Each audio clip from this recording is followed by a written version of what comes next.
Right, you're watching KTN Prime. We thank you for staying with us. I need you to keep your attention on the Super Wall. If we could kindly focus on the Super Wall. Let's take a look at this story that you have been focusing on for you since Wednesday last week. The wall of the accused, the men who have been accused in the report that was recently released by the Parliamentary Accounts Committee. And the first three men, you have Mutea Iringo, Francis Kimemia. Both men have served as the principal secretaries in the Internal Security and Provincial Administration.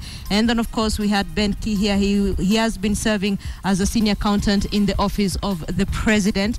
We looked at the State House, that is the stall construction project that was worth about 105 million. And the men who are being accused in this are the men who have served as State House comptrollers.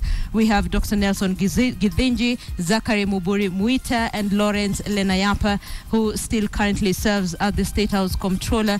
And then, of course, we've looked at the IEBC, the irregular procurement of election materials. The man who's being accused by the PSA is James Oswago. Remember, Graft Diary is a conversation we intend to keep having, of course, until we look at all the money that has been lost through corruption, basically looking at the cost of corruption and where we stand as a country in terms of corruption. Indeed, we have been looking at that since last week, just taking a look at those investigations by the Public Accounts Committee into major grand corruption inside government, and those numbers have been dizzying. But when Linda Adelaide puts those numbers into perspective, they certainly make sense. It makes sense to Kenyans what services Kenyans could have that are not available as we speak. We shall continue to cover that for you. Graft Diaries on KTN. Indeed, so let's focus on our big question tonight. We are asking you, of course, it's focusing on that Chinese restaurant. We're asking you if you think the owners of the Chinese restaurant are justified in restricting admission at night for Africans.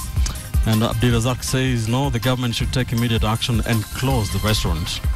Right, Robert Wainaina says no, that's neo-racism and must not be allowed to happen whatsoever. Anini on Twitter says racism, segregation, bias and stigmatization can't be justified as a means to fighting crime. At Kula Busia says the management of a Chinese restaurant has a right of admission. Why are Kenyans yapping? It's private